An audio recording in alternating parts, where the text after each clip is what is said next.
Ya, pemirsa, tragedi pesawat AirAsia KZ8501 yang jatuh di sekitar Selat Karimata, Laut Jawa ini membangkitkan kegelisahan masyarakat akan masalah standar, operasi, dan juga keselamatan penerbangan di Indonesia. Ya, apalagi fakta bahwa Dirjen Perhubungan Udara Kementerian Perhubungan membekukan jadwal penerbangan AirAsia rute Surabaya-Singapura ini menguatkan dugaan ada permasalahan regulasi yang dilanggar.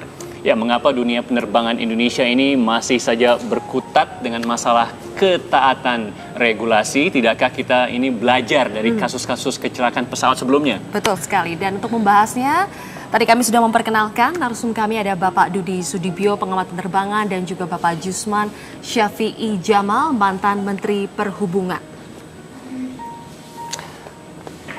Ya, kita langsung saja pemirsa. Tadi kita sudah bahas, Pak. Tadi kita lihat cuplikannya, ada banyak sekali kasus-kasus kecelakaan pesawat yang sudah terjadi di Indonesia. Dan yang terakhir ini pesawat AirAsia KZ8501. Tapi kalau kita lihat dari kasus-kasus yang sudah terjadi, tampaknya ada permasalahan-permasalahan dasar yang terulang kembali dan seperti kita tidak mengambil pelajaran dari pengalaman-pengalaman sebelumnya.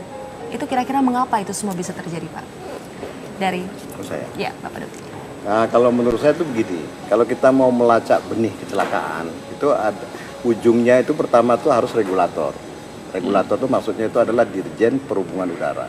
Mengapa? Karena dia yang mengeluarkan aturan, yang menetapkan standar, yang menetapkan kapasitas dan kapabilitas untuk mengawasi. Nah, itu dulu ya. Jadi ada suatu benih kecelakaan yang bisa timbul dari ketidaksiapan regulator. Karena itulah setiap 3 tahun atau setiap 4 tahun sekali International Civil Aviation Organization itu melakukan audit. Nah, ketika saya menjadi Menteri Perhubungan, sebelum saya masuk, auditnya itu menyatakan bahwa kita itu regulator kita dianggap sebagai lemah.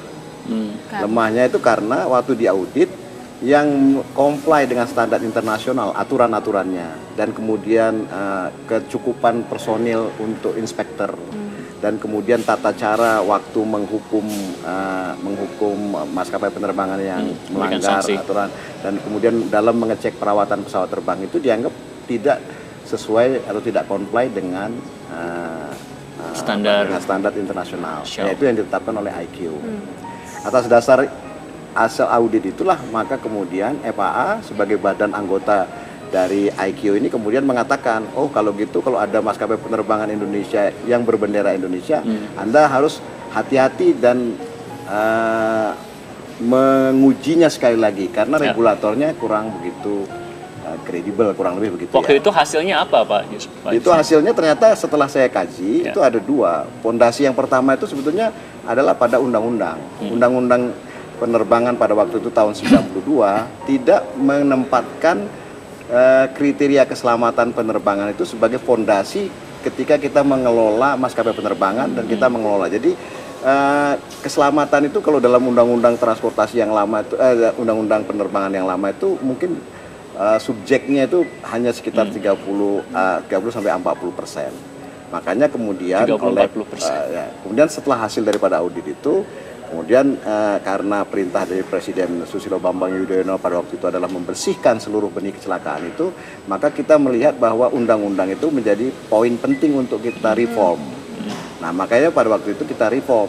Nah, di dalam reform itu sekarang ini Undang-Undang Nomor 1 Tahun 2009 telah membuat keselamatan dan keamanan penerbangan itu menjadi fondasi. Jadi tidak boleh lagi bisnis pesawat terbang itu tidak fondasikan keselamatan dan keamanan penerbangan. Jadi keselamatan dan keamanan penerbangan harus jadi investasi dan tidak dipandang sebagai biaya. Maksudnya sebelum itu tidak dipandang, tidak diabaikan. Jadi memang di dalam undang-undangnya tidak ada semacam baik insentif atau penekanan kepada masalah tentang keselamatan penerbangan itu. Jadi karena itu setelah saya tinggal waktu diaudit kembali oleh IQ, kita naik ratingnya menjadi 85%. Jadi kita memenuhi tadi, karena itu juga yang menjadi dasar kenapa kita bisa lolos European Union ban.